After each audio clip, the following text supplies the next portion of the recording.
तो अब हम करेंगे second limitation, law of conservation, sorry law of constant composition की। अभी हमने की थी लास्ट लेक्चर में इसकी फर्स्ट लिमिटेशन कि ये लॉ आपका एप्लीकेबल नहीं रह पाता इन केस ऑफ आइसोटोप्स। अब इसकी सेकंड लिमिटेशन क्या है वो आप देखिए। सेकंड लिमिटेशन है different compounds, different compounds exist in same mass ratio. Different compound exist in same mass ratio, भी अलग अलग कंपाउंड है लेकिन फिर भी जो उनका मास रेशियो है ना वो सेम ही रहता है। अलग अलग कंपाउंड होने के बाद भी उनका मास रेशियो सेम रहता है, वैसे कैसे हो सकता है? इस लॉ की स्टेटमेंट ये है कि कोई भी कंपाउंड है उस कंपाउंड का मास रेशियो हमेशा कांस्टेंट रहता है, तो वो और किसी का थोड़ी ना होना चाहिए। लेकिन अब ये कह रहा है कि जो अलग अलग कंपाउंड है ना उनका जो मास रेशियो है वो सेम रहता है। फॉर एग्जाम्पल आप देखिए, जैसे मैंने लिया इथेनॉल, जैसे हमने क्या लिया इथेनॉल, बेटा इथेनॉल का फॉर्मूला होता है CH3CH2OH। अब आप इसका मॉलिक्यूलर मास निकालें, यहाँ पे तीन एलिमेंट, एक तो कार्बन है, एक ऑक्सीजन है और एक हाइड्रोजन है। जो ये इथेनॉल है ये तीन एटम से मिलकर बना है। कौन कौन से एटम है? एक तो कार्बन है C, एक ऑक्सीजन है O और एक हाइड्रोजन है H। अब आप ये देखें इस कंपाउंड में कितने कार्बन एटम है, तो आप देखिए इस कंपाउंड में दो कार्बन एटम है, 1 2। एक कार्बन एटम का एटॉमिक मास होता है 12। अब यहाँ दो कार्बन एटम है तो दो कार्बन एटम का एटॉमिक मास कितना हुआ? 24। कितना हुआ बेटा? 24। अब आगे देखिए हाइड्रोजन, सॉरी पहले ऑक्सीजन देखते हैं। इस कंपाउंड में कितने ऑक्सीजन एटम है? सिर्फ एक ही ऑक्सीजन एटम है, तो एक ऑक्सीजन एटम का एटॉमिक मास क्या होगा? 16 रेशो। अब हाइड्रोजन को देखो, टोटल इस कंपाउंड में कितनी हाइड्रोजन है? 3, 3 और 2 5, 5 और 1 6। तो इस कंपाउंड में कितनी हाइड्रोजन एटम है? 6। तो ये आया 24 रेशो 16 रेशो 6। अब आप इसको सिंपल फॉर्म में लिखें तो ये क्या हो जाएगा? 2 3 जा 6, 2 8 जा 16 और 2 12 जा 24, सॉरी 24। तो क्या मास रेशो आया? 12 रेशो 8 रेशो 3। जो इथेनॉल कंपाउंड था इसमें कार्बन, ऑक्सीजन और हाइड्रोजन का मास रेशो कितना आया? 12 रेशो 8 रेशो 3 आया। अब मैं कोई और कंपाउंड लेके देखती हूँ और उसमें भी मास रेशो निकालती हूँ। तो मैंने मान लो यहाँ पे कंपाउंड लिया ether, di methyl ether, di methyl ether, ठीक है।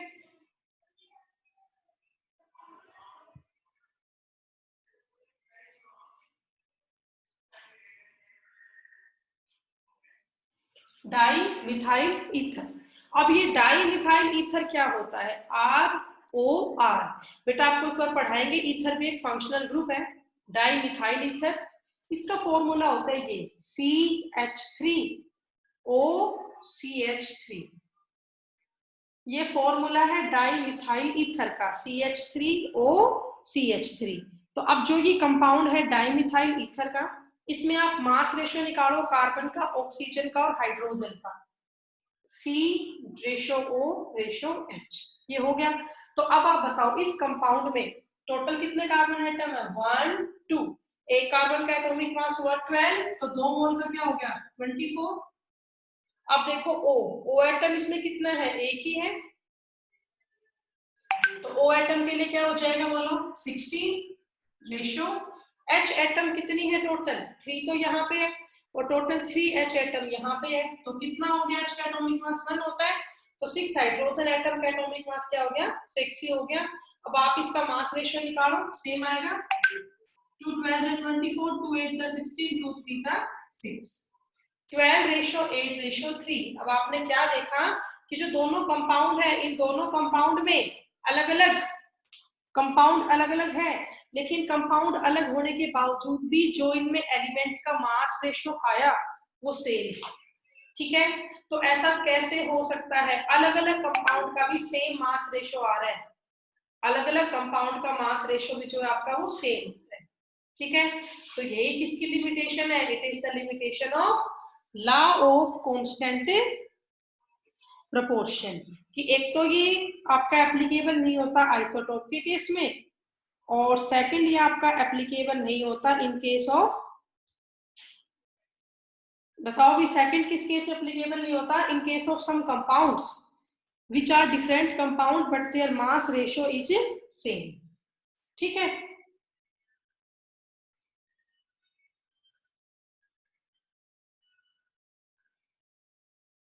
तो ये आप कर ले बेटा दोनों एग्जाम्पल।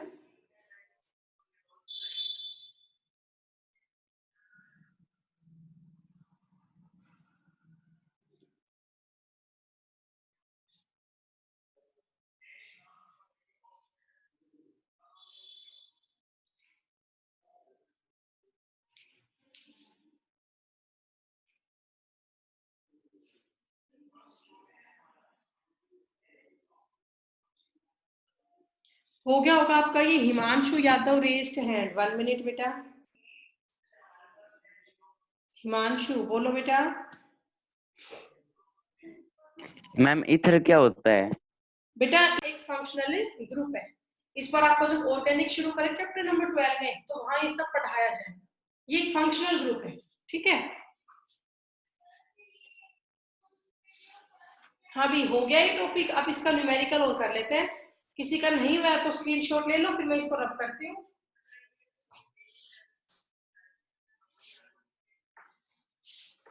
तो ये आपका टॉपिक पूरा हुआ लॉ ऑफ कांस्टेंट कंपोजिशन का, और अब इसका हम करेंगे numerical.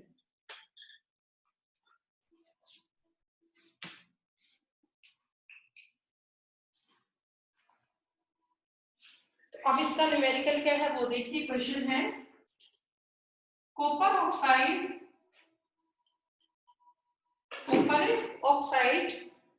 was prepared by following method।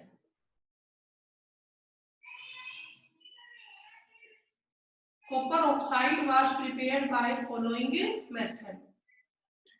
ठीक है, फर्स्ट मेथड है 1.7 gram of copper Cu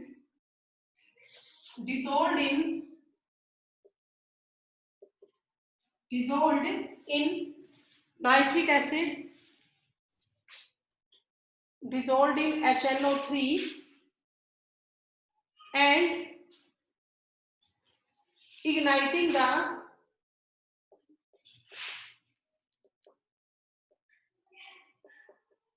residual copper nitrate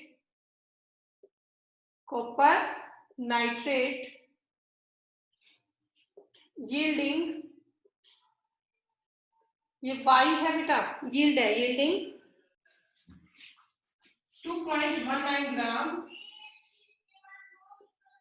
of copper oxide।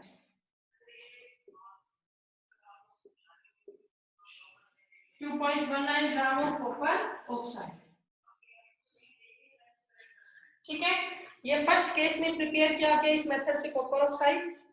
अब सेकंड केस है इसमें,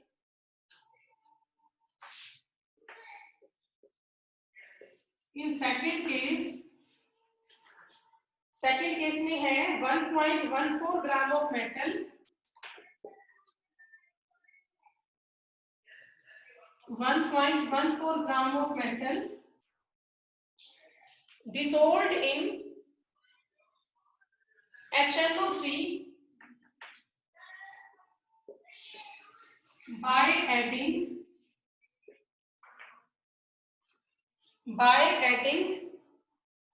caustic alkali solution, by adding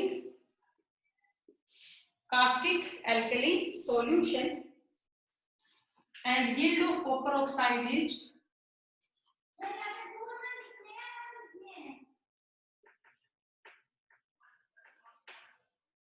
yield of copper oxide is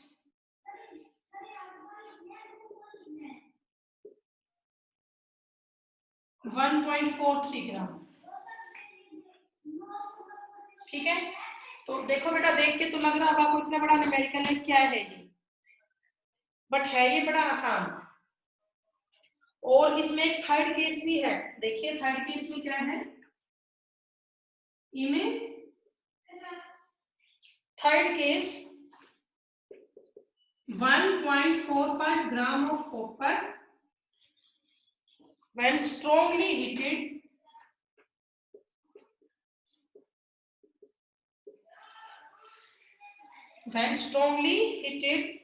in a current of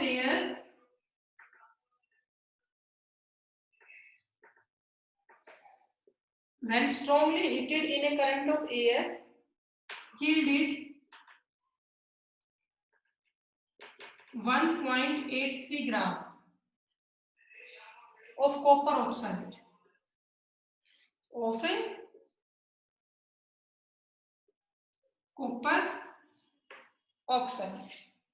ठीक है, तो आपको ये इल्यूस्ट्रेट करना है कि जो ये गिवन डाटा है ये फॉलो कर रहा है लॉ ऑफ कांस्टेंट प्रोपोर्शन को। जो ये मैंने आपको डाटा दिया है, अब आप सोच रहे हो इतना बड़ा क्वेश्चन है कि इसमें कुछ भी नहीं है बेटा। मैंने 3 अलग अलग मेथड से कॉपर मेटल से कॉपर ऑक्साइड को प्रिपेयर किया है। जब अलग अलग मेथड से कॉपर ऑक्साइड प्रिपेयर हो रहा है तो उसके बावजूद भी आप देखोगे जो मास रेशियो आएगा वो सेम ही आएगा। फर्स्ट मेथड क्या है कि हमने 1.75 ग्राम कॉपर लिया और इसे डिजोल्व करवाया HNO3 के अंदर, एंड देन इग्नाइटिंग का मतलब इसको हीट किया, इग्निशन करवाया कॉपर। अब आप बताओ जब कॉपर किसमें घुलेगा, HNO3 में, तो किसकी फॉर्मेशन होगी, कॉपर नाइट्रेट की। कॉपर डिजोल्व्ड इन HNO3, उससे क्या बना, कॉपर नाइट्रेट बना। और जब कॉपर नाइट्रेट का इग्निशन करवाया, इसको हीट किया, तो उसके बाद क्या बना, 2.19 ग्राम कॉपर ऑक्साइड बना।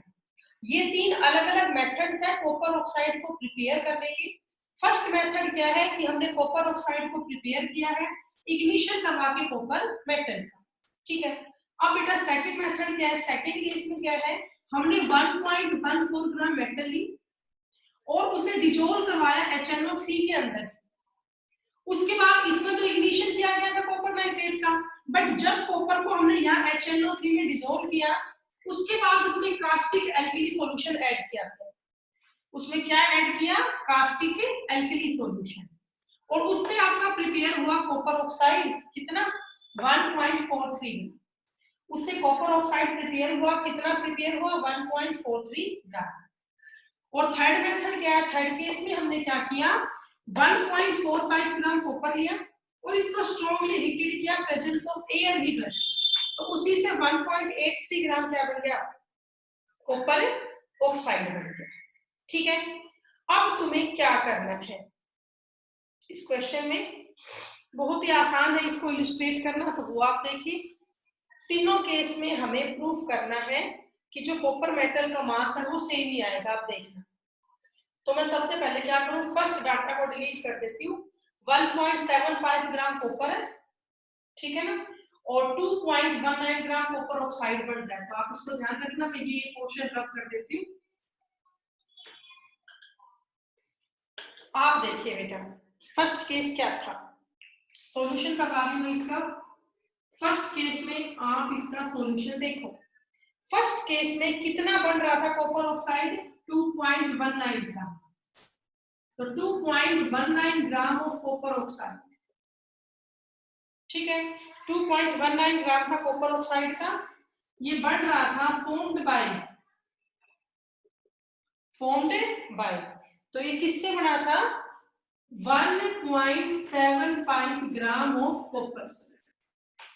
तो आप बताओ अगर मैं 1 ग्राम कॉपर ऑक्साइड लूंगी तो वो कितने कॉपर से बनेगा, 1.75 डिवाइड बाय 2.19, 1.75 डिवाइड बाय 2.19 हो गया।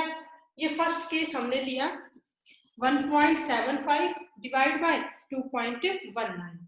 अब आप देखिए इसमें पॉइंट से पॉइंट आपका कैंसिल हो जाएगा, तो आपको डिवाइड करना है 175 को किससे, 219 से, तो ये आएगा 0.799 0.799 हो गया। तो ये फर्स्ट डाटा आपका आया। इसमें हमने ये पता किया कि 1 ग्राम कॉपर ऑक्साइड को अगर हम प्रिपेयर करते हैं तो 1 ग्राम कॉपर ऑक्साइड को प्रिपेयर करने के लिए, ठीक है, हमें कितने यहाँ पर कॉपर मेटल चाहिए, वो आ गया 0.799 का। अब सेकंड डाटा देखो बेटा, सेकंड डाटा जो कह रहा है कि 1.14 ग्राम मेटल है, उससे 1.43 ग्राम क्या बन रहा है, कॉपर ऑक्साइड। तो ध्यान रखना 1.14 1.43। तो अब इसका सेकंड केस सोल्व करते हैं। तो देखिए सेकंड केस में क्या है,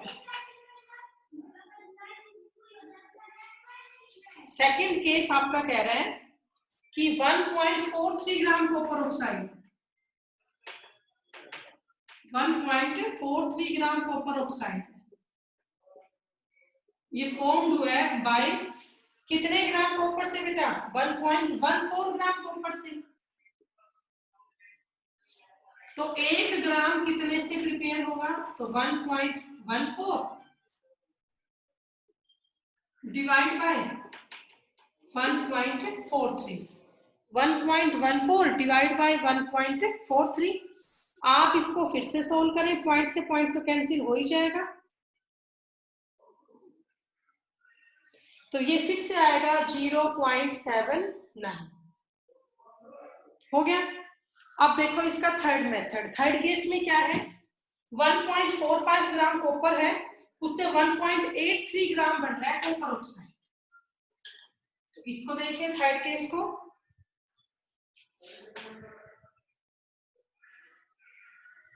थर्ड केस में क्या है बेटा, थर्ड केस में 1.83 ग्राम कॉपर ऑक्साइड है,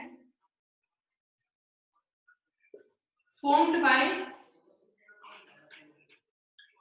बेटा कितनी कॉपर से बन रहा है, देखो 1.45 ग्राम कॉपर से।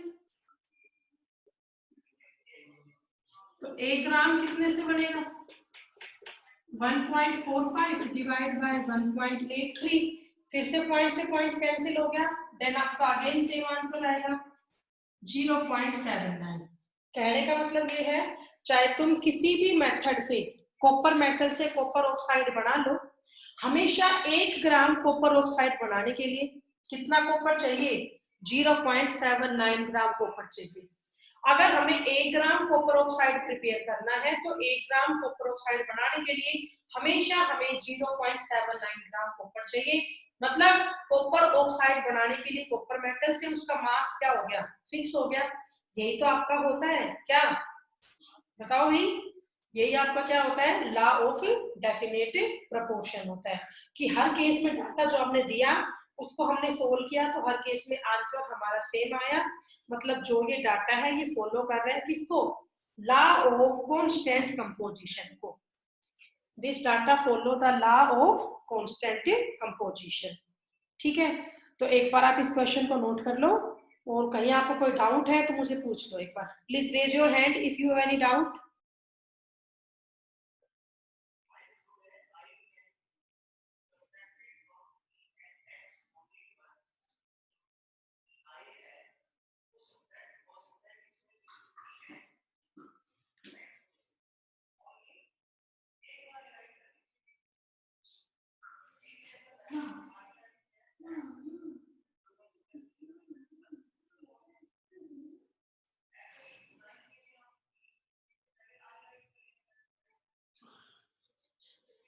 हो गया बेटा नोट डाउन ये।